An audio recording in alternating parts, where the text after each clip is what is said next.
Hello everyone, I am Anil Kumar, your biology teacher. Hope you are doing great.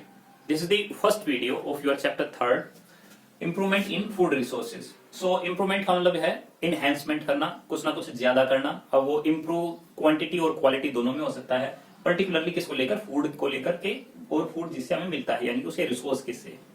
तो हम पहले food को समझते हैं, what is a food? तो जो food है, food is a fuel. It is a fuel which we take from outside, which we take from outside to gain energy and raw material for the growth and development of the organism. So basically food क्या है? एक ऐसा fuel है जो हमें बाहर से मिलता है, जिससे कि हमारी बॉडी जो है वो एनर्जाइज हो जाती है, और ऐसा रॉ मटेरियल मिलता है जिसके द्वारा ग्रोथ होती है और डेवलपमेंट होती है उस ऑर्गेनिज्म की। तो आपने भी देखा होगा, जैसे आप खाना खाते हो तो आपकी बॉडी जो है चार्ज अप हो जाती है, आपकी बॉडी के अंदर ज्यादा एनर्जी आ जाती है। और अगर आप अच्छा खाना कंटिन्यूसली लंबे टाइम तक खाते रहते हैं तो एट एक स्पेसिफिक एज आपकी जो ग्रोथ है वो ज्यादा होती है, आपकी हाइट जो है वो बढ़ती है। अगर आप जिम के अंदर भी जाते हो तो एक स्पेसिफिक डाइट पैटर्न जो है वो आपको दिया जाता है, ताकि आपकी बॉडी के अंदर जो मसल जो है वो ज्यादा ग्रोथ हो। तो इसका मतलब क्या है कि फूड जो है हमें बाहर से ऐसी चीजें प्रोवाइड करवाता है जिसके द्वारा जो है हमारी बॉडी के अंदर एनर्जी बने एंड ग्रोथ एंड डेवलपमेंट जो है वो ज्यादा हो। अगर हम इसी के कंटिन्यूएशन में आगे चले कि फूड जो है वो किस चीज से मिलकर बना हुआ है, तो फूड बना हुआ है डिफरेंट कंपोनेंट से। मेनली जो है 7 कंपोनेंट हम लेके चलते हैं कि फूड के अंदर ये 7 कंपोनेंट होंगे। उन कंपोनेंट्स को बोलते हैं हम न्यूट्रिएंट। तो food components are called nutrients. Horlicks पिया है आप लोगों ने कभी? हॉर्लिक्स कॉम्प्लान कभी पिया है? तो हॉर्लिक्स कॉम्प्लान अगर आपने पिया है तो उसके डब्बे के पीछे जो है कुछ चीज लिखी होती है, आप उनको देखना। तो आपको वहां पर दिखाई देगा कार्बोहाइड्रेट इसके अंदर इतना है, फैट इनके अंदर इतना है, प्रोटीन इनके अंदर जो है ऐसा पाया जाता है। इसके अलावा कुछ और चीजें भी होती हैं, जैसे कि विटामिन्स हैं, जैसे कि मिनरल्स हैं, जैसे कि फूड के अंदर वाटर भी होता है, रफेज जो है वो भी होता है। तो फूड के अंदर हम जनरली मानते हैं ये कंपोनेंट होते हैं 1 2 3 4 5 6 और 7। ठीक है, जनरली हम मानते हैं किसी फूड के अंदर ये कंपोनेंट, कोई एक कंपोनेंट ज्यादा होता है, किसी के अंदर दूसरा कंपोनेंट जो है ज्यादा होता है। बट अगर हम फंडामेंटली समझे कि जो ये सारे न्यूट्रिएंट है फूड के अंदर प्रेजेंट है, तो कौन सा कंपोनेंट हमारी बॉडी के अंदर क्या इफेक्ट लाता है। जैसे अगर कोई खाना है, अगर वो आपको कार्बोहाइड्रेट रिच अगर कंपोनेंट प्रोवाइड करता है, तो उससे आपकी बॉडी के अंदर इमीडिएट एनर्जी जो है वो मिलेगी और पर्सन जो है वो ज्यादा एक्टिव होगा।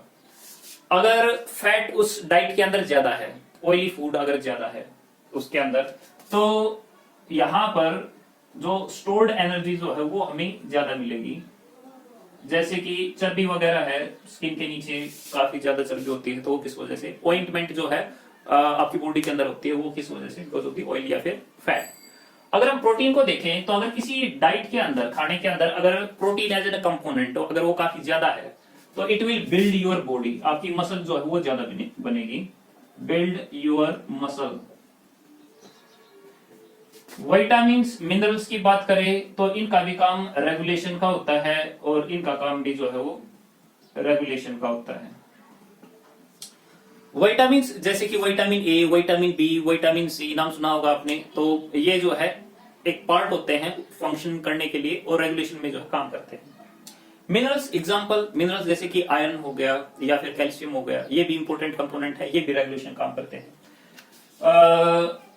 वाटर क्या करता है आप सभी को पता है। जैसे हम अलग से कुछ पानी तो लेते हैं, कुछ फूड के अंदर भी होता है। जैसे कि अगर आप एप्पल लो, तो एप्पल को अगर आप च्यू करोगे तो आपको लगेगा कि हाँ इसके अंदर वाटर है। सिमिलरली आप अगर दूसरे फ्रूट जैसे ग्रेप्स को देखोगे तो उसके अंदर वाटर की क्वांटिटी जो है आपको ज्यादा मिलेगी। रफेज जो है ऐसे फाइबर्स होते हैं जो आपकी बॉडी के अंदर वाटर की एब्जॉर्प्शन जो है वो काफी ज्यादा बढ़ा देते हैं। ठीक है, सो वाटर ये टेम्परेचर को रेगुलेट करते हैं, ये किसको रेगुलेट करने लग रहे थे, मस्कुलर एक्टिविटी को या फिर जो मेटाबॉलिज्म है उसको रेगुलेट करने लग रहे थे। ये क्या करते हैं, ये वाटर एब्जॉर्प्शन को बढ़ाते हैं।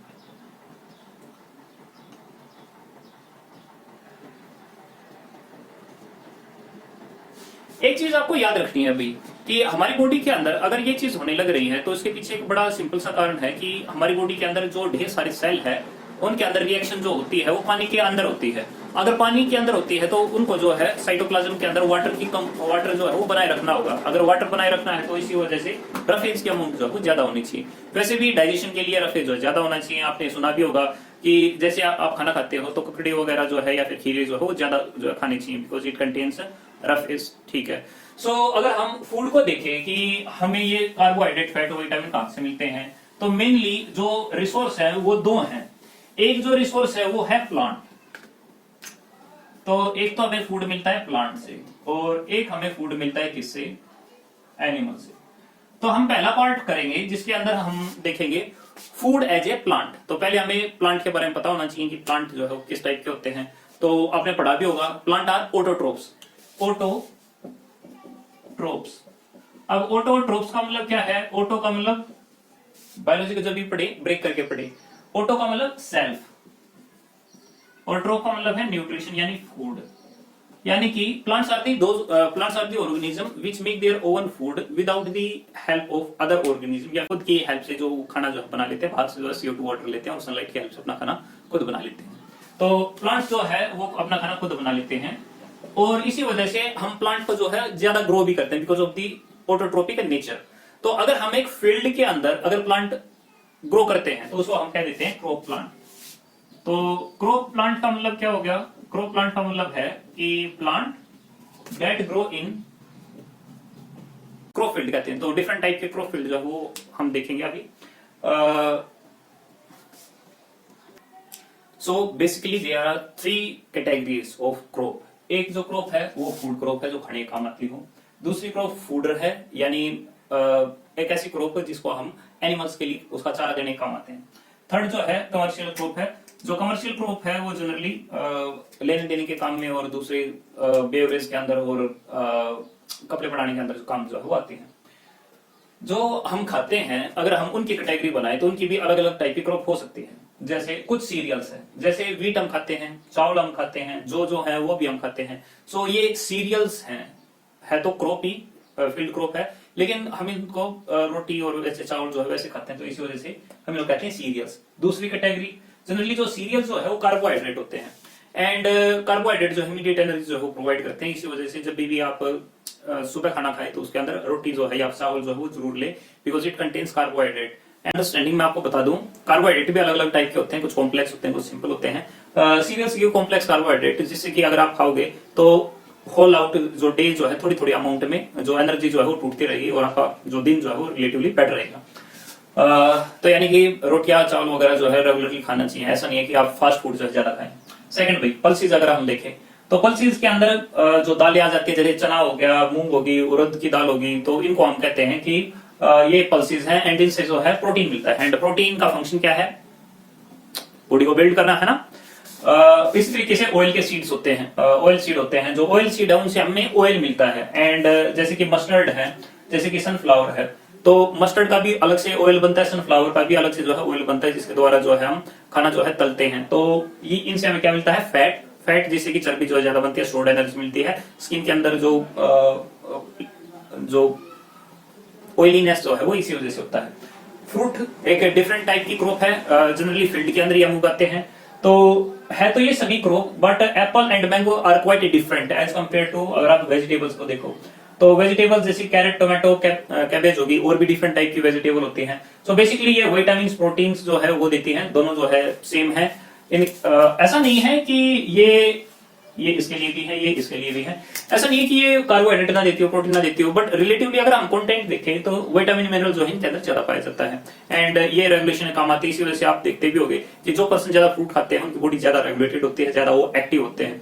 रा फूड जितना वो खाते हैं, जैसे कैरेट टमाटो खाओगे तो they are more much excited, लेकिन जो सीरियल्स वगैरह या फिर ये दूसरी चीज खाओगे तो इनके अंदर एनर्जी उस लेवल की नहीं होती एज कम्पेयर टू जो फ्रूट और वेजिटेबल रा जो है ज्यादा खाते हैं। स्पाइसेस जिनसे स्मेल ज्यादा मिलता है, जिनसे स्पेसिफिक टेस्ट मिलता है, जैसे कि अदरक है, चिल्ली है, टर्मरिक है, टर्मरिक भी जो है वो टेस्ट देने के लिए जो है वो होती है, साथ में कुछ मेडिसिन वैल्यू जो है वो भी होती है, लेकिन सर्टेन टेस्ट और स्मेल कुछ अरोमा अलग से प्रोड्यूस करने के लिए हम इनका जो है वो यूज करते हैं। इसी तरीके से अगर हम एनिमल्स के अंदर देखें तो ओट दी जाती है, सोरगम दी जाती है एनिमल्स को खाने के लिए, बरसम अलग से जो है ग्रीन फूड होता है एनिमल्स का उनको खिलाने के लिए। इसी तरीके से बेवरेज के लिए जो है ये कॉफी जो है ये यूज होती है। टी भी जो है वो एक कमर्शियल क्रॉप है। अगर हम कॉटन और जूट को देखें तो उससे कपड़े जो है वो बनते हैं, इसी वजह से उसका कमर्शियल वैल्यू यानी इकोनॉमिकल वैल्यू थोड़ी सी ज्यादा है। टोबैको को भी देखें तो इसके भी ढेर सारे प्रोडक्ट जो है वो हमें देखने को मिलते हैं। तो these are the different categories of the plant. तो आप समझ सकते हो कि अगर हम फील्ड के अंदर उगाते हैं तो अगर हम इन कमर्शियल क्रॉप को ज्यादा उगाएंगे तो डेफिनेटली जो है वो देश को फायदा ज्यादा होगा। फूडर को अगर हम या फिर फूड क्रॉप को अगर ज्यादा उगाएंगे तो उसका न्यूट्रिशन जो है ज्यादा मिलेगा। इरिस्पेक्टिव ऑफ दिस किस टाइम पे क्रॉप उगाई जाती है उसके बेसिस पे भी दो डिफरेंट टाइप की कैटेगरी जो है वो बनाई जाती है। एक है खरीफ और एक है रबी क्रॉप। जो खरीफ फसल है यानी खरीफ जो क्रॉप है वो नॉन मानसून टाइम में यानी समर टाइम पे जो है वो उगाई जाती है, जबकि जो हमारा रबी है उसको हम विंटर टाइम में उगाते हैं जब मानसून जो है वो नहीं होते। तो रबी को जनरली काटा जाता है यानी उसका हार्वेस्टिंग टाइम होता है समर के टाइम पे, जबकि जो खरीफ की फसल है उसको हम काट लेते हैं जब विंटर जो है आने होते हैं। जैसे अगर हम एग्जांपल के तौर पर देखें तो रबी की क्रॉप होती है जैसे कि वीट, तो वीट को हम उगाते हैं कब, विंटर के टाइम पे एंड समर के टाइम पे जो है उनको हम काटते हैं। इसी तरीके से ग्राम है, चना है, तो चना भी ठंडे टाइम पे होता है। लेकिन अगर आप राइस को देखो, मीज को देखो या फिर उड़द या फिर मूंग को देखोगे तो ये जस्ट इसके अपोजिट है, ये समर के अंदर जो है उगाए जाते हैं। तो यानी ये खरीफ की जो है क्रॉप होते हैं। तो इन दोनों के बीच में डिफरेंस जो है वो इंपॉर्टेंट है, इनको जो है आप याद रखेंगे। अब बात करते हैं हम improvements in crop plant. Next part देखते हैं हम कि what is the need of enhancement of food. What is the need of food enhancement. Food enhance क्यों किया जाए, इसका जो एक मेजर रीजन है वो है पॉपुलेशन। अगर हम आज की पॉपुलेशन देखें तो ये अराउंड 132 करोड़ से भी ज्यादा हो चुकी है। अब 132 करोड़ 2020 के अंदर और आने वाले टाइम के अंदर कितना हो जाएगा, ये अराउंड 140 से भी ऊपर हो जाएगा जस्ट इन अपकमिंग 1 और 2 ईयर्स। और जब पॉपुलेशन इतनी ज्यादा है तो लैंड उतना ही ज्यादा एक्वायर करेंगे ताकि वहां पे अपना घर जो है वो बना सके। और अगर वहां पे घर बनाना होगा तो एग्रीकल्चर तो वहां पे होगा नहीं। अब घर तो बन जाएंगे लेकिन फिर खाना कहां से आएगा, तो there is lot of a demand to increase the yield of the food. तो फूड की यील्ड कैसे बढ़ाई जाए, पर्टिकुलरली अगर हम प्लांट की बात अगर करें तो प्लांट की यील्ड जो है किस तरीके से बढ़ा सकते हैं। So we need crop variety improvement. Crop variety improvement क्या होता है ये crop variety improvement. Improvement sound like कुछ ना कुछ चीज उसके अंदर बेटर हुई है, और बेटर किसके अंदर हुई है, क्रॉप के अंदर। तो कोई ना कोई क्रॉप यानी कि कोई ना कोई ऐसी फील्ड प्लांट होगा जिसके अंदर एक नई वैरायटी डेवलप की जिसके द्वारा उसके अंदर की क्वालिटी जो है वो इंक्रीज होगी। So it sound like a technique, it's a technique through विच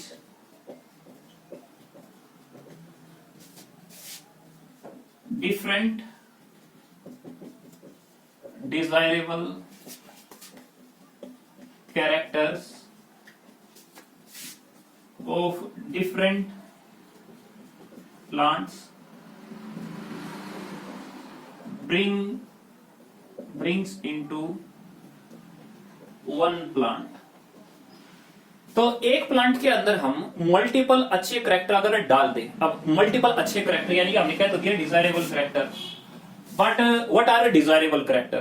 तो जो डिजायरेबल करैक्टर है वही इसका ऑब्जेक्टिव भी है हमारे क्रॉप वैरायटी इंप्रूवमेंट का। अब डिजायरेबल करैक्टर कौन कौन से होते हैं, थोड़ा सा उनको लेकर हम डिस्कस करते हैं। पहला भाई जो हाई यील्ड करता हो, जैसे कि गेहूं की वैरायटी ऐसी बनाए जिसके अंदर गेहूं बहुत ज्यादा लगते हो। अगर गेहूं बहुत ज्यादा लगेंगे तो डेफिनेटली जो फूड की यील्ड जो है वो ज्यादा होगी। So it is a desirable character and it is also objective. Objective of the crop improvement, crop variety improvement. Second भाई ये इंप्रूव्ड हो, इंप्रूव्ड क्वालिटी ऑफ क्रॉप।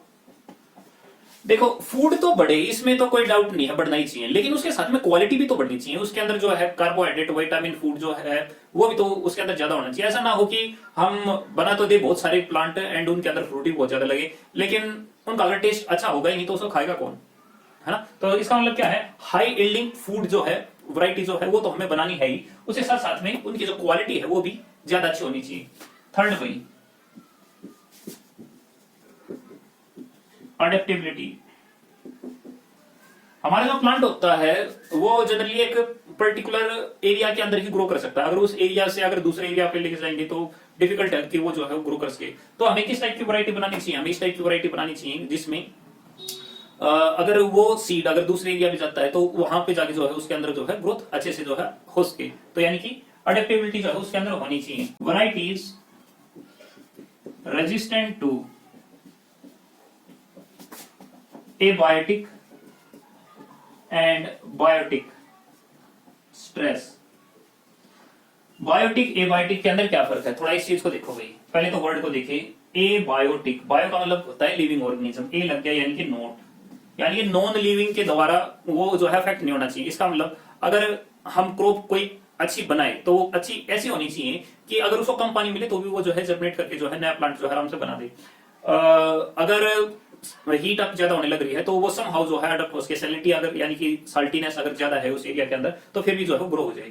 तो यानी कि स्ट्रेस अगर प्लांट के ऊपर आता है एबायोटिक, यानी कि क्लाइमेट की कंडीशन खराब है या पानी की जो है कमी वहां पर होने लग रही है या सैलिनिटी की प्रॉब्लम है, कोई भी वहां प्रॉब्लम है, बट समहाउ प्लांट जो है वो एडजस्ट कर ले एंड वो वहां पर जो है ग्रो कर ले।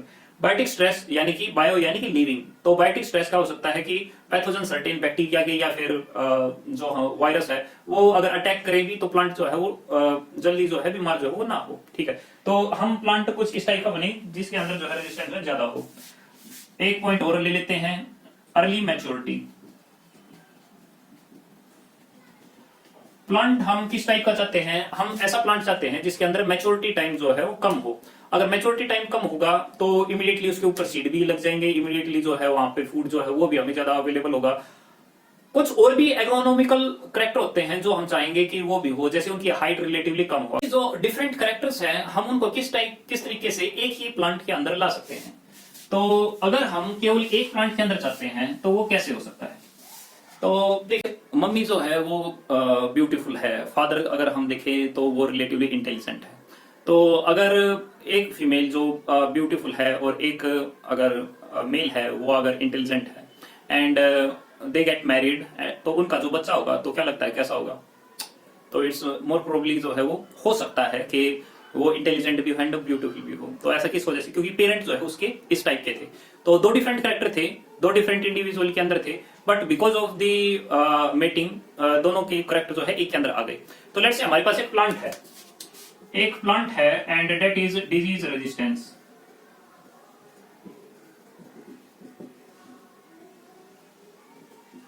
एक दूसरा प्लांट है, वो दूसरा प्लांट जो है उसके अंदर हाई यील्ड जो है वो होती है, हाई यील्डिंग प्लांट है। अगर इन दोनों की अगर मीटिंग करवा दी जाए तो जो प्लांट होगा तो वो प्लांट किस टाइप का आ सकता है। तो प्लांट आ सकता है जिसके अंदर हाई यील्ड भी हो और उसके साथ में डिजीज को लेकर रेजिस्टेंस भी हो।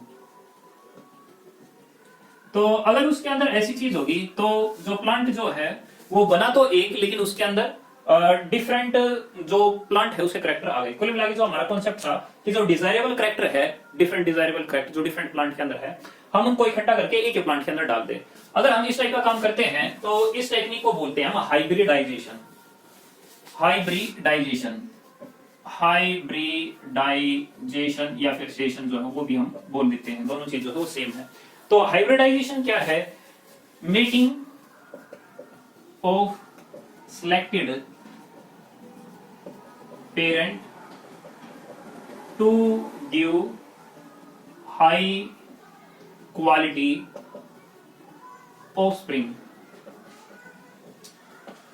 तो ये अलग अलग टाइप का भी हो सकता है, इसके अलग अलग टाइप्स हो सकते हैं। जैसे ये इंट्रा वेराइटल हो सकता है, ये इंटर वेराइटल हो सकता है,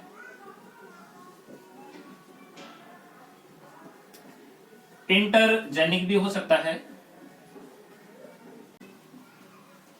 इसका मतलब क्या है कि हो सकता है कि उसी वैरायटी के अंदर जो है वो प्लांट हमें मिल जाए। तो इंट्रा का मतलब है विद इन, उसी वैरायटी के अंदर जो है हमें दोनों प्लांट मिल गए एंड उनके बीच में हमने क्रॉस कर दिया। इंटर वैराइटल यानी कि दो डिफरेंट वैरायटी है एंड उनकी आपस में मीटिंग हुई एंड फिर उसके बाद जो है जो प्लांट बना है उसके अंदर वो दोनों कैरेक्टर है। इंटर जेनेरिक का मतलब ये क्या है कि डिफरेंट स्पीशीज है उनको आपस में मीट कराया है एंड फिर फाइनली जो है हमें इस टाइप का प्लांट जो मिला है। तो hybridization is a technique through which हम क्रॉप को जो है इंप्रूव कर सकते हैं। क्या कोई दूसरा तरीका भी है जिसके द्वारा हम इंप्रूव इनको कर सकते हैं? यस, दूसरा तरीका भी है जिसको हम बोलते हैं रिकम्बिनेंट, रिकम्बिनेंट डीएनए टेक्नोलॉजी। अब रिकम्बिनेंट डीएनए टेक्नोलॉजी क्या होती है? तो टेक्नोलॉजी है जिसके अंदर डीएनए यूज किया जाता है ताकि डीएनए को दोबारा से रिकम्बाइन किया जा सके। अब इसका क्या मतलब होता है समझो, एक प्लांट है ए, उस प्लांट ए के पास में एक जीन है, कौन सी? एक डिजीज को लेकर रेजिस्टेंस की। तो क्या करूं मैं इस प्लांट से, इस प्लांट की जीन निकाल लू, एक जीन कौन सी? Disease resistance. मैं इसको डीआर जो है वो लिख देता हूं, डीआर जीन जो है मैंने यहां से निकाल ली। वो जो डीआर जीन है वो मैंने डाल दी, किसके अंदर डाल दी? वो डाल दी मैंने प्लांट बी के अंदर। तो प्लांट बी के अंदर क्या खास था? खास ये था कि ये हाई यील्ड जो है वो देता था।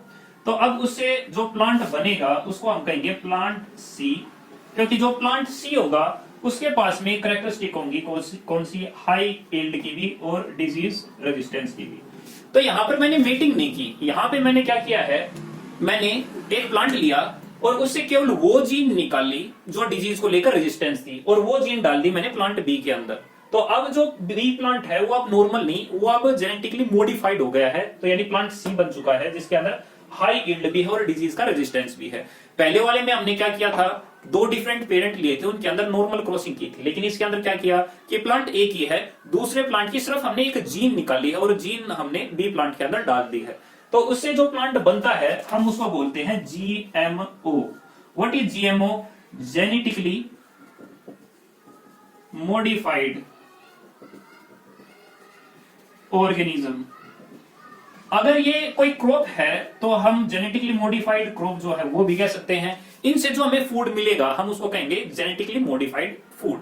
ठीक है, तो हमारे पास ये भी तरीका है, जेनेटिकली हम रिकम्बिनेंट टेक्नोलॉजी जो है वो यूज कर सकते हैं जिसके द्वारा मल्टीपल कैरेक्टर जो है उसके अंदर आ जाए। और कोई तरीका है? बिल्कुल है। वो क्या? Mutation breeding. मान लो हमें कोई ऐसा पेरेंट नहीं मिलता जिसके पास में जीन हो डिजीज के रेजिस्टेंस की या फिर डिजायर कैरेक्टर की, तो हम क्या करें, जो प्लांट है या फिर जो ऑर्गेनिज्म है उसको ट्रीट करवाएं किसके साथ में? Ethyl methyl sulfonate, EMS. EMS क्या है? Ethyl methyl sulfonate, ethyl methyl sulfonate. अब ये इथाइल मिथाइल सल्फोनेट क्या है? ये एक म्यूटाजन है। What is mutagen? म्यूटा और जन यानी कि जो प्रोड्यूस करे, क्या प्रोड्यूस करे? म्यूटेशन। म्यूटेशन का मतलब क्या है? म्यूटेशन का मतलब है चेंज इन कैरेक्टर या फिर चेंज इन जीन। तो अगर मैं प्लांट को ईएमएस से अगर ट्रीट कराता हूं या मैं यूवी रेडिएशन अगर देता हूं तो यूवी से तो म्यूटेशन हो जाती है, उससे कैंसर हो सकता है, यस चेंज हो सकता है उससे। या फिर मैं उससे जो है कोई ना कोई रेडिएशन जो है वो अगर मैं दूं तो उससे क्या होगा, प्लांट की जो जीन जो है वो मॉडिफाई हो जाएगी। एंड इस मॉडिफाई जीन को हम सेपरेट कर लेंगे, मॉडिफाई जीन को सेपरेट कर लेंगे और फिर इसको डाल देंगे किसी दूसरे प्लांट के अंदर। अब ये जो प्लांट होगा उसके अंदर जो जीन आई है वो म्यूटेशन की वजह से आई है, इसी वजह से हम इसको कह देते हैं म्यूटेशन ब्रीडिंग। ठीक है, तो नॉर्मली जो प्लांट मॉडिफाई हो गया है उसको क्रॉस भी कर देते हैं नॉर्मल प्लांट से, जिसके द्वारा जो है जो नया प्लांट बनता है उसके अंदर एक एडवांस कैरेक्टर होता है। तो हमने तीन तरीके जो है वो जाने हैं। एक तरीका हमने देखा कि दो डिफरेंट प्लांट अगर मिल जाएं जिनके अंदर हमारे पहले से ही डिजायर कैरेक्टर प्रेजेंट है तो उनको आपस में मेट करा दो। हमने सेकंड देखा केवल जीन निकाल के जो है उसके अंदर डाल दो, रिकम्बिनेंट डीएनए टेक्नोलॉजी। थर्ड हमने देखा कि अगर करेक्टर नहीं है तो उनके ऊपर म्यूटेशन जो है वो यूज करो, ताकि म्यूटेशन हो, जीन चेंज हो, और हो सकता है वो जीन प्रोड्यूस हो जाए जो हमारे काम की हो, और फिर उसको जो है हम इंट्रोड्यूस करा दें या फिर मेट करा दें, एंड उसके द्वारा जो है एक नया प्लांट जो है प्रोड्यूस हो। इसके अलावा पॉलीप्लॉइडी भी एक तरीका है। पॉलीप्लॉइडी, अगर हम नाम के ऊपर अगर ध्यान देते हैं, पॉलीप्लॉइडी, पॉलीप्लॉइडी, पॉली का मतलब क्या है, मैनी, और प्लॉइडी का मतलब क्या है, सेट ऑफ क्रोमोसोम। तो अगर सेट ऑफ क्रोमोसोम अगर किसी प्लांट के अंदर डबल ट्रिपल अगर हो जाते हैं तो उस केस को कहते हैं पॉलीप्लॉइडी। अगर कोई करैक्टर मल्टीपल जीन की वजह से आता है और अगर हम डीएनए उसका डबल ट्रिपल कर देते हैं तो जो करैक्टर है वो ज्यादा एडवांस जो है वो उभर के जो है आएगा, एक टाइप का फोर्टिफिकेशन हो जाएगा, यानी कि उसके अंदर जो करैक्टर जो है वो और अच्छा जो है बिल्ड होगा। आई थिंक आपको समझ में आ गया होगा। अगर आपको कोई डाउट है तो वो आप मुझे कमेंट करें। Thanks for watching.